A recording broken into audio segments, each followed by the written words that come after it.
Pak Soeharto itu menjadi presiden setelah Pak Soekarno resmi tidak lagi menjadi presiden. Nah, jadi tidak ada yang namanya ketika Presiden Soekarno masih menjabat, tiba-tiba dikudeta gitu oleh Pak Harto, itu nggak pernah terjadi. Pancasila, ada yang namanya Undang-Undang Dasar 45. Itu yang menjadi pegangan negara ini sehingga tidak seperti negara-negara lain kita melihat ya rakyat yang menjadi korban atas perebutan kekuasaan. Soeharto itu anak emas Soekarno, ya sebenarnya kita bisa melihat gitu. Kenapa Super Semar diberikan kepada Pak Harto? Itu aja kita lihat. Kalau kita mau bicara secara objektif, Pak Soekarno itu sudah memberikan modal kepada negara ini. Ini loh calon yang bisa menggantikan saya. Karena selama ini beliau yang menjalankan beberapa amanat, beberapa hal yang seharusnya saya jalankan sebagai presiden.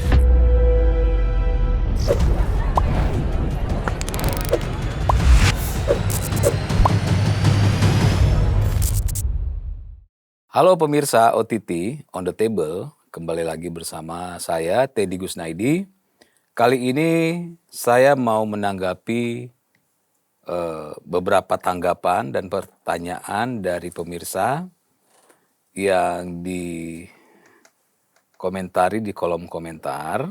Diskusi saya dengan Pak Ridwan Hisyam. Beliau adalah politisi Partai Golkar, beliau adalah aktivis senior, dan beliau adalah seorang pengusaha. Diskusi saya ini ya bicara mengenai masa lalu ada, sampai masa reformasi dan kekinian gitu. Banyak hal yang kita diskusikan. Silakan kalau yang belum menonton, tonton di channel YouTube cumi-cumi.com, lihat di playlist OTT ya, On The Table.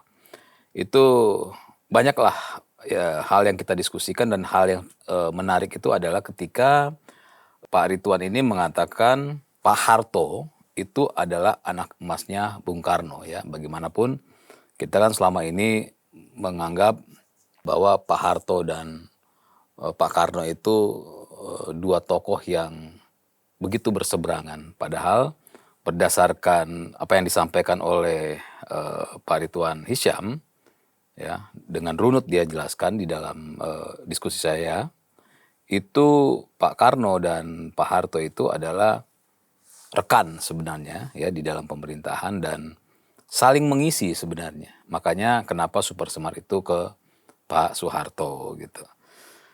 Nah, tentu apa yang disampaikan kan ada pro dan kontra ya. Nah, ini saya mau bacakan ada beberapa komentar atau tanggapan yang mau coba saya tanggapi ya. Langsung saja saya bacakan ini dari Jakuske. Saya kurang setuju kalau Bang Ridwan Hisyam itu bilang Pak Harto anak emasnya Bung Karno. Kalau misalnya memang Pak Harto anak emasnya Bung Karno, Pak Harto harusnya mengindahkan surat 13 Maret Super Semar yang diberikan Bung Karno. Saya pernah baca kalau Bung Karno sebenarnya menolak atau akan membubarkan PKI, dan mungkin saja enggak sih. Kalau memang Pak Harto anak emas Bung Karno, beliau nggak ada niatan untuk ambil alih ke pemerintahan Bung Karno. Alias dia mengerti betul bahwa Super Semar itu bukan penyerahan kekuasaan, melainkan hanya bentuk pengamanan setelah tragedi G30S. Atau mungkin ini contoh konkret dari demi kedudukan semua dihalalkan. Jadi Jakuske ya, Jakuske, kalau menurut Anda bahwa seharusnya Pak Soeharto itu mengindahkan Super Semar yang diberikan oleh Pak Soekarno, itu nggak mungkin gitu kan. Karena bagaimanapun Pak Harto itu seorang militer ya, ketika diperintahkan oleh atasannya, karena atasannya saat itu seorang presiden ya, Pak Karno, untuk memegang ya kendali untuk pengamanan, tentu beliau sebagai seorang militer, sebagai seorang pejabat saat itu ya harus mengatakan siap. Dan sampai hari ini pun ya, yang namanya seorang militer itu ketika diperintahkan ya, tentu perintahnya yang masuk akal dan yang benar untuk untuk menangani beberapa hal. Tentu tidak ada kata menolak, harus siap. Jadi nggak bisa kalau ketika Pak Soekarno bikin Super Semar terus diminta Pak Harto untuk melaksanakan, lalu Pak Harto menolak, itu tidak mungkin terjadi gitu kan. Lalu saya pernah baca kalau Bung Karno sebenarnya menolak akan pembubaran PKI. Ya, apapun itu ya, begitu banyak versi, tapi kalau kita bicara dari versi Pak Ridwan Hisyam, itu kan kita harus melihatlah di masa itu, di mana di masa kemerdekaan negara kita masih baru, partai-partai itu ya tentu adalah anak-anaknya Pak Soekarno gitu kan. Karena Pak Soekarno ingin ada partai-partai ini dan ingin ada pemilu gitu. Jadi kalau namanya anak-anaknya ada yang bandel dan segala macam, tentu ada cara-cara yang atau pendekatan dari Pak Karno yang mungkin ya di dalam sejarah tidak tertulis sudah pernah beliau lakukan. Maka untuk itu Pak Soeharto diberikan amanat untuk Super Semar ini, untuk menjalankan Super Semar, dan dijalankan oleh Pak Soeharto. Nah, kalau pengambil alihan kekuasaan ini kita juga harus melihat secara objektif ya. Ini negara, ini sebuah negara, bukan sebuah kerajaan ya, di mana orang bisa mengambil kekuasaan itu dengan cara-cara yang tidak berpedoman pada aturan main di dalam sebuah negara gitu. Walaupun bisa saja ya di beberapa negara terjadi yang namanya perebutan kekuasaan dengan cara kekerasan juga terjadi. Tapi kalau kita bicara di Indonesia ya, kita sudah pernah melihat peralihan kekuasaan dari Pak Soekarno ke Pak Harto, dari Pak Harto ke Pak Habibie ke Gus Dur ke Mega, dan seterusnya. Itu semuanya tentu dengan konsep dan masih di dalam batas-batas dan aturan-aturan yang sudah disepakati di dalam negara ini. Jadi kalau dibilang mengambil alih pemerintahan, ya, sebenarnya kalau kita baca dalam sejarah, Pak Soeharto itu menjadi presiden setelah Pak Soekarno resmi tidak lagi menjadi presiden. Nah, jadi tidak ada yang namanya ketika Presiden Soekarno masih menjabat, tiba-tiba dikudeta gitu oleh Pak Harto, itu nggak pernah terjadi. Kalau dalam beberapa catatan ini kita bisa dilihat ya bahwa Pak Soekarno itu setelah memberikan kewenangan pada Pak Harto di dalam Super Semar 11 Maret, itu Pak Soekarno juga akhirnya memberikan ya pada tahun 67, setahun kemudian itu memberikan kekuasaan eksekutif kepada Pak Soeharto. Jadi lalu pada bulan Maret ya, sebulan setelah itu dicabut kekuasaannya oleh MPRS ya. Dan setelah itu dilantiklah Pak Soeharto. Jadi Pak Soeharto itu tidak pernah ya secara sejarah yang tertulis tidak pernah mengambil atau mengkudeta posisi Pak Soekarno, karena ini kan masih kewenangan dari MPR ya. Kalau dulu itu MPRS gitu. Ini yang harus kita ketahui bersama-sama, bahwa sampai detik ini alhamdulillah peralihan kekuasaan di Indonesia itu berjalan dengan soft ya. Walaupun adalah intrik-intrik, tapi tidak seperti di negara lain yang akhirnya harus ada pertumpahan darah. Gitu. Jakuske. Hengki Santoso. Itulah wajah demokrasi liberal yang dikehendaki Orde Reformasi. Maka harus kembali ke demokrasi Pancasila, bukan juga demokrasi terpimpin. Hengki Santoso ya, kita ini sampai detik ini ya, kita masih demokrasi Pancasila. Nggak ada kita demokrasi yang lain gitu. Kenapa ya? Karena semuanya kita masih mengacu kepada Pancasila dan turunannya yaitu Undang-Undang Dasar 45. Demokrasi liberal itu pernah ada di Indonesia ya. Itu di zaman Pak Soekarno, lalu demokrasi terpimpin pun masih di zaman Pak Soekarno. Tapi setelah itu ya, kita demokrasinya demokrasi Pancasila gitu. Demokrasi Pancasila itu ya seperti yang kita lihat sekarang ya. Kedaulatan rakyat itu ya melalui lembaga-lembaga, ada eksekutif, ada legislatif dan yudikatif ya. Jadi ada check and balance antara lembaga-lembaga tersebut. Dan memang kalau kita bicara demokrasi ya, apapun pilihan demokrasi yang kita inginkan pasti akan ada saja orang yang mengatakan ini tidak sesuai, itu tidak sesuai. Ya kita bisa melihatlah di negara-negara lain ya dengan demokrasi di luar dari demokrasi Pancasila apa yang terjadi gitu.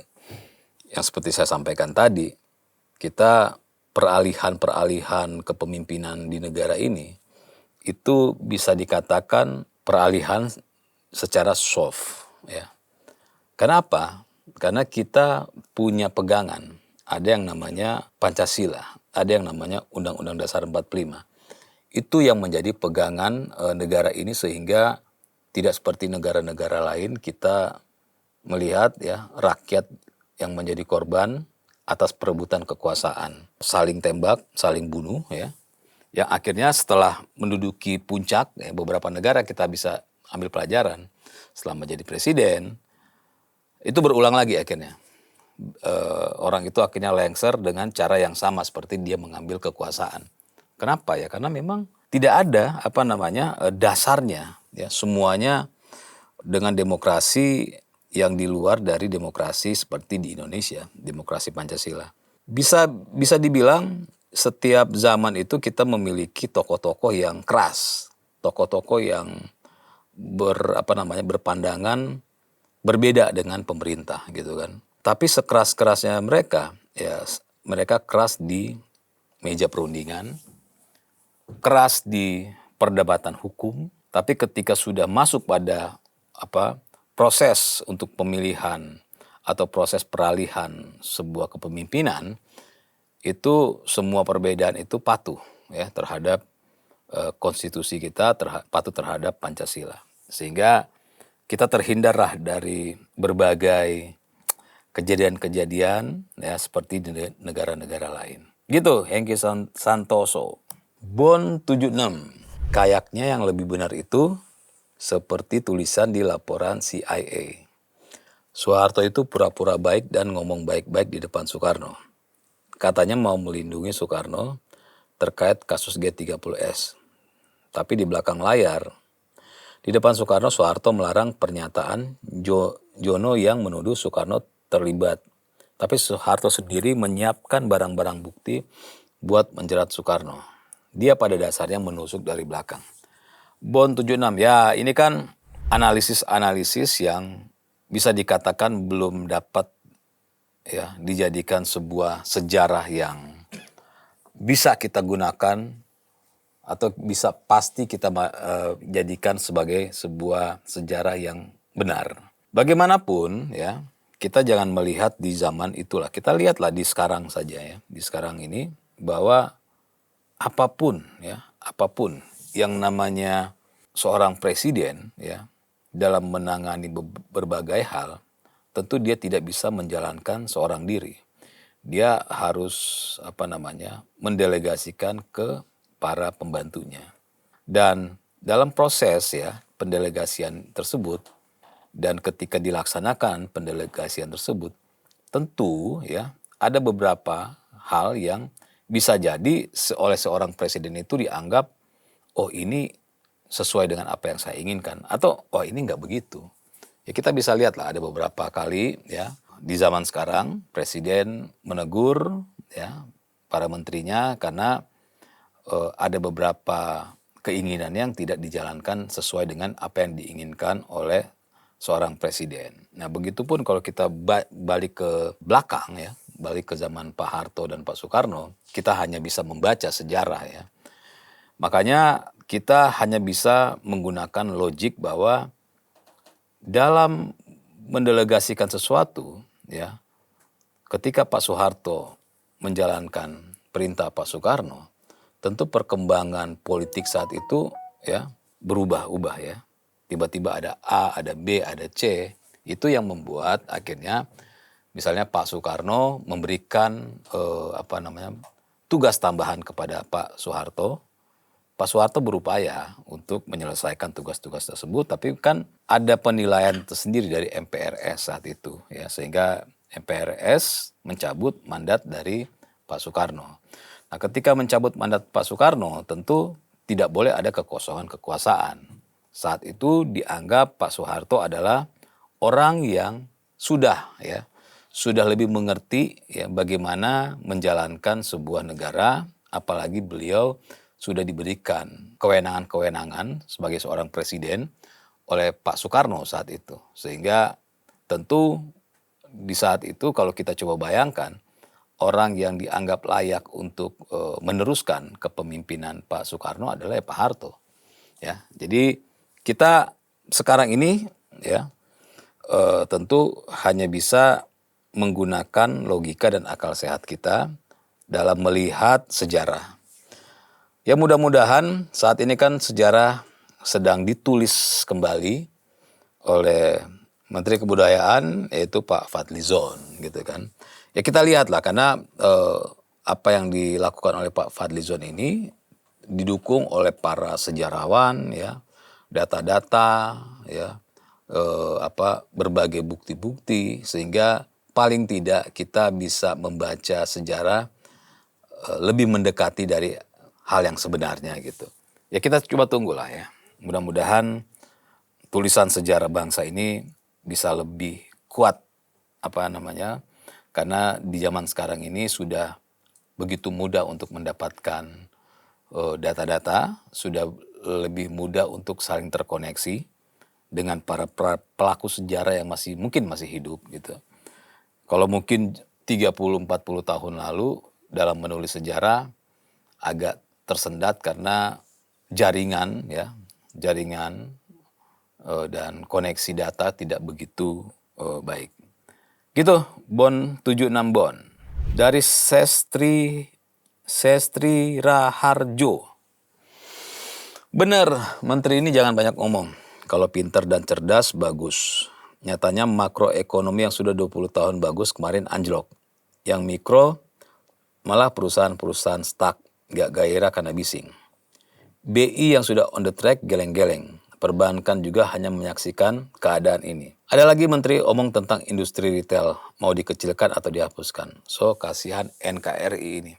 Sestri Harjo, ya, jadi komentar atau pandangan dari Sestri Harjo ini sebenarnya mengutip dari statement Bang Ridwan Hisyam ya, di mana dia menyentil Menteri Keuangan kita Pak Purbaya. Ya memang Sestri ya, saya pun dalam beberapa kali kesempatan itu saya juga meminta ya kepada Pak Purbaya untuk tidak membuat statement-statement yang bisa membuat kegaduhan karena beliau bukan influencer, bukan artis ya, beliau adalah menteri, apalagi menteri keuangan, sehingga statement-statementnya itu tentu mempengaruhi ya ekonomi bangsa ini gitu. Sehingga Pak Purbaya sebaiknya ya mendengarkan beberapa masukan dari beberapa pihak di mana fokus dalam menjalankan perannya sebagai menteri, fokus bagaimana menyehatkan ya keuangan negara, ekonomi negara, tidak perlu ya mengambil peran-peran lain, tidak perlu menyerang dalam tanda kutip atau mengganggu kementerian-kementerian lain. Kalaupun memang harus berkoordinasi dengan kementerian lain, tentu ada ruang-ruang antar menteri yang tentu bisa didiskusikan dengan baik. Dan biarkanlah ya urusan dalam menanggapi sikap kementerian lain itu biarlah menjadi urusan presiden ya. Jadi Pak Purbaya jangan juga ikut-ikutan seolah-olah beliau adalah presiden gitu. Karena statement-statement Pak Purbaya memang sangat disukai oleh media karena nyeleneh ya. Karena dianggap unik gitu. Tapi ingat Pak Purbaya, unik itu kalau sekali dua kali, ya. Kalau sudah terus-terusan unik, sudah bukan unik lagi namanya. Jadi lama-lama orang sudah anggap ini mau ngapain sih nih orang gitu. Lebih banyak mengomentari hal-hal yang di luar dari urusannya gitu. Nah ini Sestri ya, jadi yang disampaikan Sestri ini adalah terkait kritikan dari Bang Ridwan Hisyam terhadap Menteri Keuangan kita Pak Purbaya. Dari Catur Prasetyo Wibowo. Kata Catur, Soeharto jadi anak emas Soeharto. Yang benar yang mana nih? Istana Batu Tulis atau Wisma Yaso, tempat kediaman terakhir Bung Karno. Narasi dan argumentasi yang disampaikan oleh narasumber dikonfrontir dengan data AI yang ada dalam Dola atau aplikasi AI yang kalian punya para Gen Z dan kaum milenial, agar upaya pembengkokan dan pengaburan sejarah atau bahkan penghapusan sejarah tidak terjadi, meskipun sejarah ditulis oleh para pemenang. Mari kita patahkan argumen itu dengan data yang ada di aplikasi AI kalian. Catur Prasetyo Wibowo ya. Jadi gini, kita juga harus tahu ya bahwa AI itu dia bukan tempat kita untuk menanyakan kebenaran sejarah. Ya. Karena sejarah itu tentu kalau mau jujur, setiap pelaku sejarah itu pasti punya masing-masing punya cerita ya. Ya misalnya lah tahun 98 gitu kan.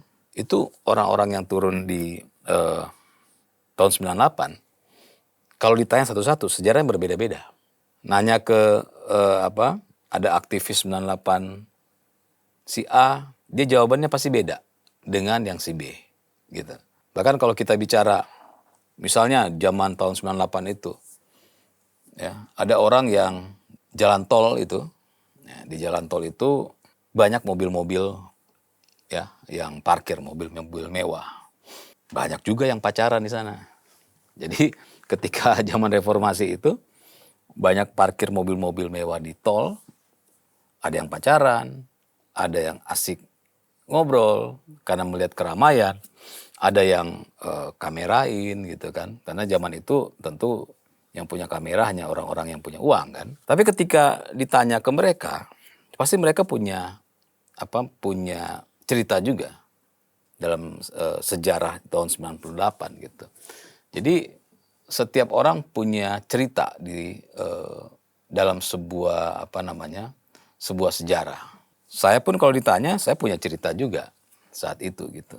Yang ketika diceritakan di satu tempat saja ya, di sebuah tempat yang saya ada, orang yang menceritakan itu ada, itu berbeda juga gitu kejadiannya ya.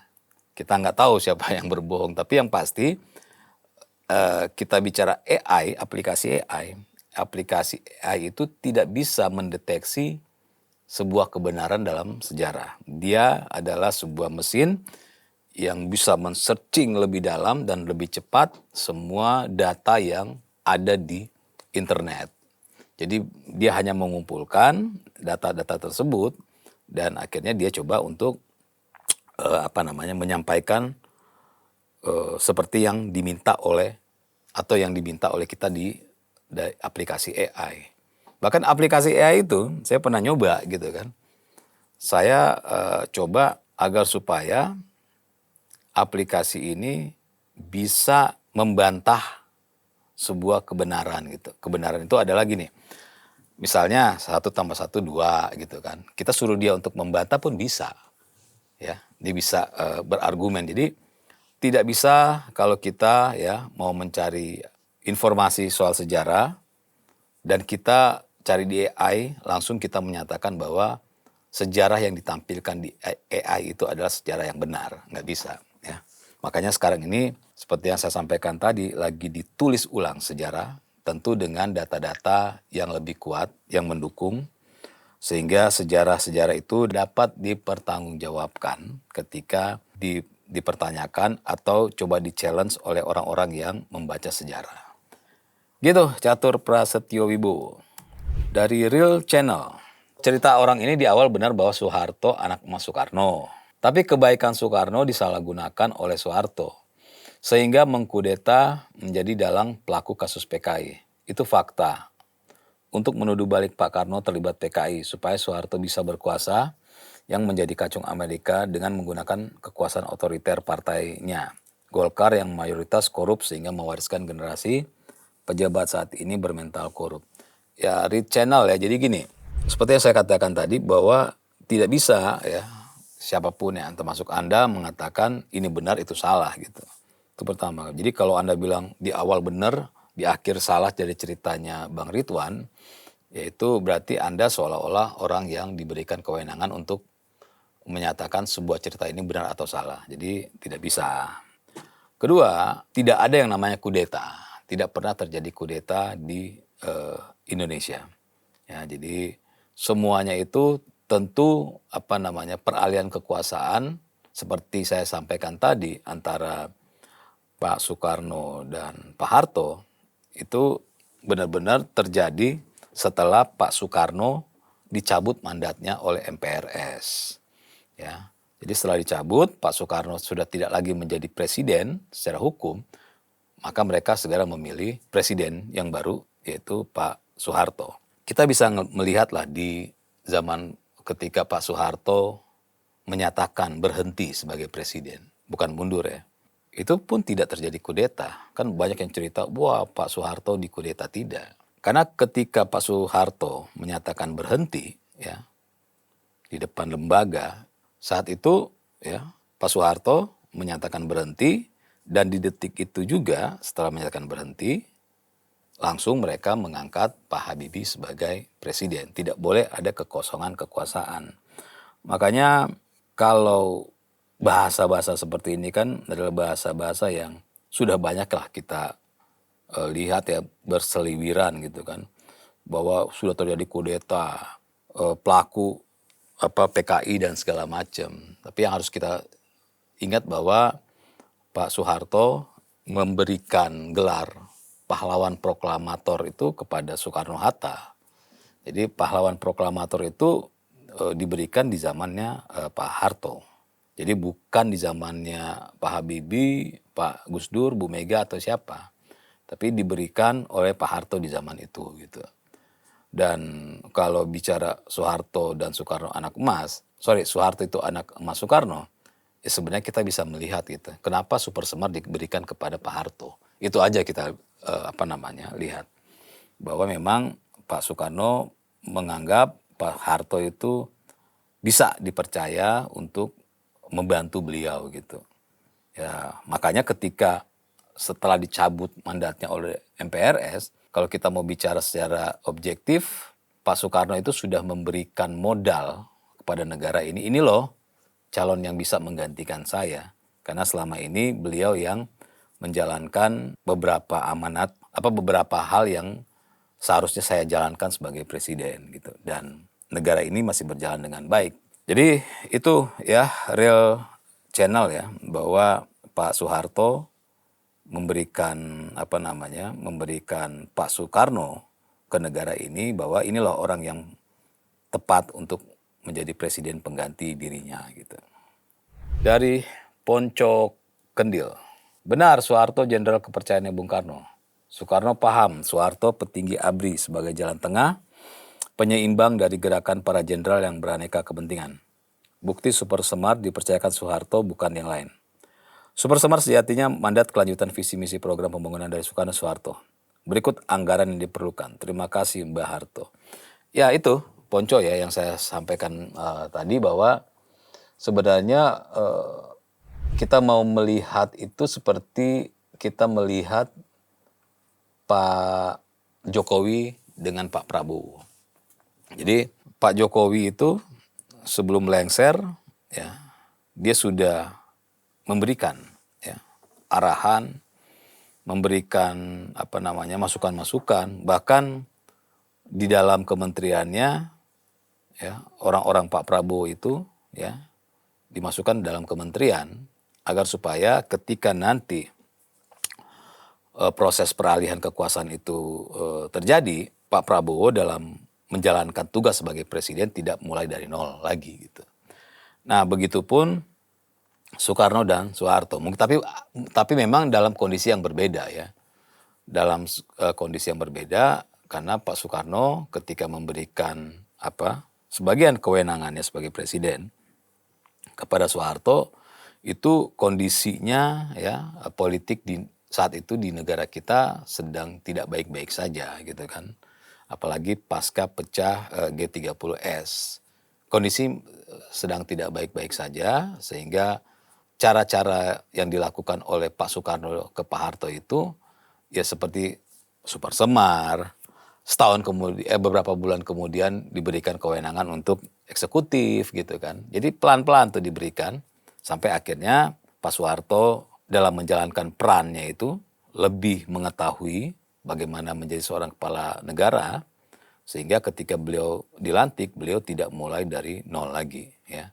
Beliau sudah dibekali oleh Pak Soekarno ya. Itu kita harus tangkap ya dari para tokoh-tokoh bangsa kita ini.